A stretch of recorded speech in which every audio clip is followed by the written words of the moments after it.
Welcome to my channel and a new podcast. Boom or bust for the dollar, the explosive power of Trump's import tariffs. If you are interested in this topic, I highly recommend Dr. Polite's Boom and Bust report, where you will find all the details. Visit www.boombustreport.com for more information. And now let's dive into boom or bust for the dollar, the explosive power of Trump's import tariffs. On April the 9th, 2025, US President Donald J. Trump scaled back and temporarily suspended the import tariffs he announced 7 days earlier for a 90-day period. However, the topic of tariffs is far from off the table. One pressing question for investors remains: what are the consequences for the US dollar and its role in the global financial system? Will the dollar appreciate or depreciate in the future? To be clear from the start, forecasting exchange rates is an extremely difficult task, fraught with great uncertainty. On the one hand, there are many theoretical models that attempt to explain exchange rates between currencies, but unfortunately there is no consensus on which one is the right model. On the other hand, there is also a lack of reliable data to retrospectively verify the accuracy of such models, since we don't know what expectations market participants actually had in mind at the time of their decision making. So in the following, we will focus on just one factor influencing the US dollar exchange rate, the US trade deficit. We will examine how it would change under Trump's import tariff policy and what long-term effects this may have on the external value of the dollar. I will also conclude with my personal assessment of the dollar's future. Let's begin with the fact that the US has a trade deficit, that is, Americans import more goods than they export. This has been the case since the early 1970s. How is this possible? It is possible because the US dollar is the world's reserve currency. The US dollar is the most widely used and accepted currency globally. It dominates not only global trade in goods and services, but also financial transactions in stocks, bonds, and commodities markets. In this context, the US trade deficit plays a crucial role. It ensures that there is a large supply of US dollars available in international money and capital markets. Producers around the world are willing to accept US dollars in exchange for their goods. Likewise, savers around the world want to hold their savings in dollars. This allows Americans to finance their imports almost effortlessly by simply issuing new US dollar and dollar-denominated securities such as bonds and corporate stocks, which foreigners are happy to buy. In other words, Americans don't need to provide export goods in return to obtain foreign goods.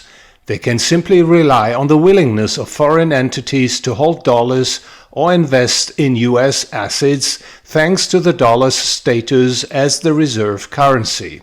As a result, Americans have access to far more goods for consumption and investment than they produce themselves, a highly advantageous position.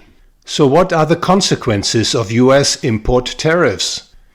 This question leads us to the so-called Triffin dilemma, named after Belgian economist Robert Triffin. What did Triffin say? Well, he was referring to the Bretton Woods system that existed after World War II, where the US dollar was the world's reserve currency.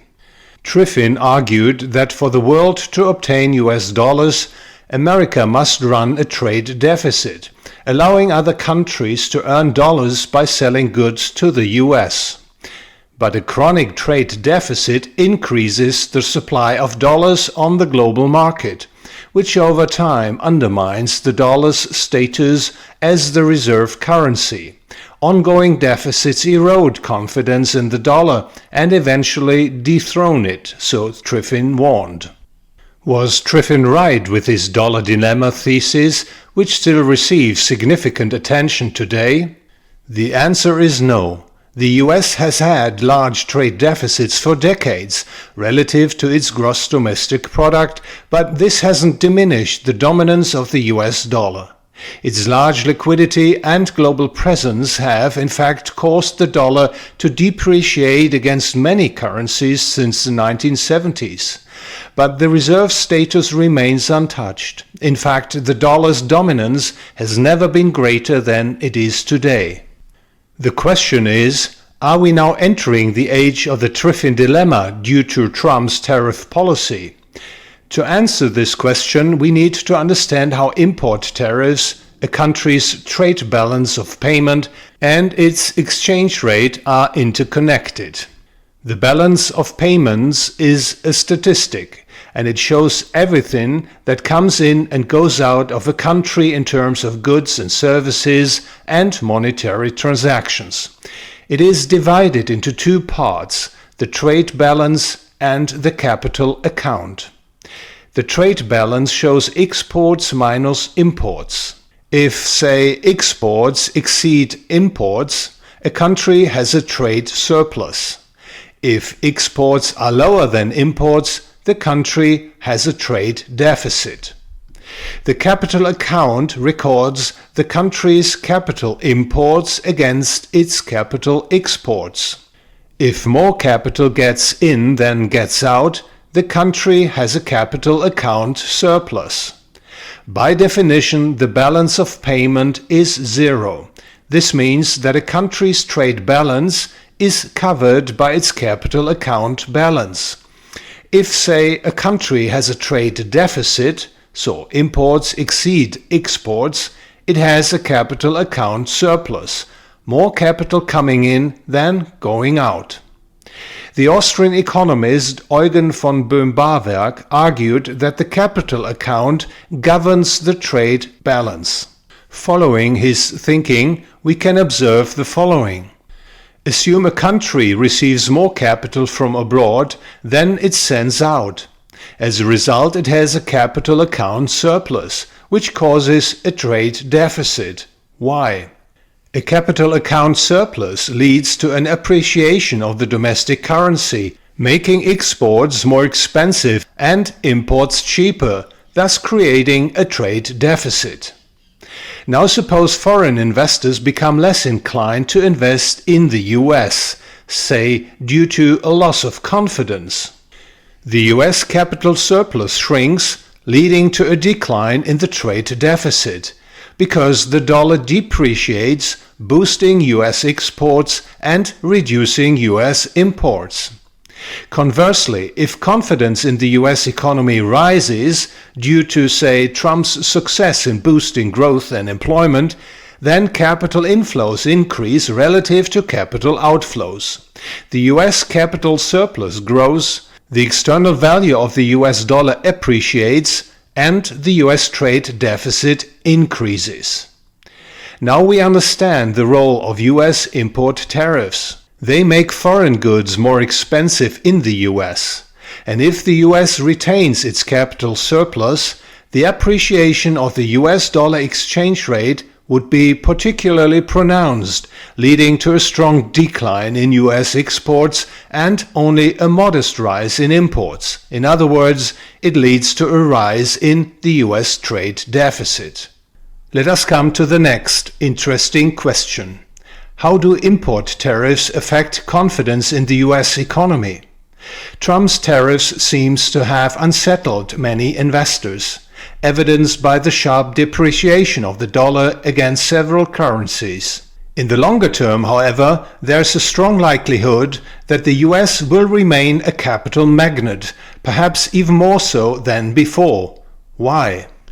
Because tariffs increase the incentive for foreign firms to invest and produce in the US, sell their products to the Americans and export their goods to the rest of the world.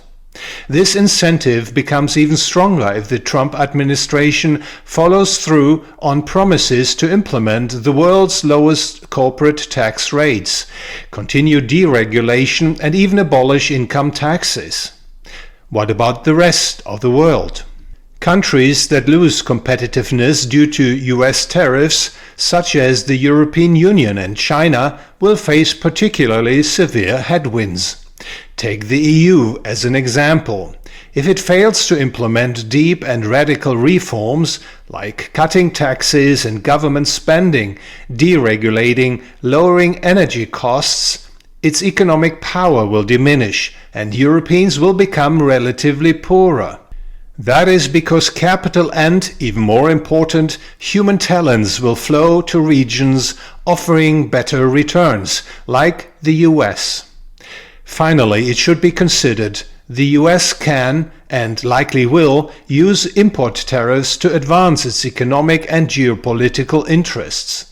It is conceivable that producers from countries that align themselves with America's agenda, for example, by not forming alliances with China, using the US dollar as a transaction currency, etc., will be subject to relatively low import tariffs, while producers from countries that do not align with Washington's plans will face comparatively high tariffs. What can investors learn from all this? Number 1. As stated at the beginning, exchange rates depend on many factors, and accurate exchange rate predictions are extremely difficult, if not impossible. Investment decisions based on exchange rate forecasts should therefore be approached with caution. Number 2. The impact of US tariffs on the US trade balance is just one of many factors influencing the dollar's external value. It should not be ignored, but also it should not be overemphasized as the sole explanation for forthcoming movements in the dollar exchange rate. Number 3. Trump's tariff shock has clearly weakened investor confidence in the US dollar, at least in the short term. For example, from April the 2nd to April the 11th, 2025, the dollar fell against the Swiss franc from 0.88 to 0.82, and against the euro from 1.09 to nearly 1.14. However, since currency markets often develop their self-reinforcing dynamics, the investor should not get carried away by short-term exchange rate movements. Number 4. Long-term investors should keep in mind. In a fiat money regime, money loses its purchasing power over time. This is typically reflected in rising prices for stocks and gold. Therefore, investors should focus on identifying companies with great businesses. By investing in great businesses bought at reasonable prices, the investor has a good chance to escape the consequences of monetary debasement. Also, holding gold serves as a kind of portfolio insurance. Gold has good chances to continue to go up in price, even if the US dollar exchange rate returns to its appreciation trend, which started around autumn 2011, a scenario I consider highly likely. In fact, in the long term, exchange rate movements are much less important for your return on stock and gold investments than most people believe. And as I said earlier, there is a pretty good chance that the US dollar will return to its latest appreciation trend vis-à-vis most currencies of the world. Thank you very much for your attention. If you want to know more, please read Dr. Polite's Boom and Bust report. All information is available at www.boombustreport.com.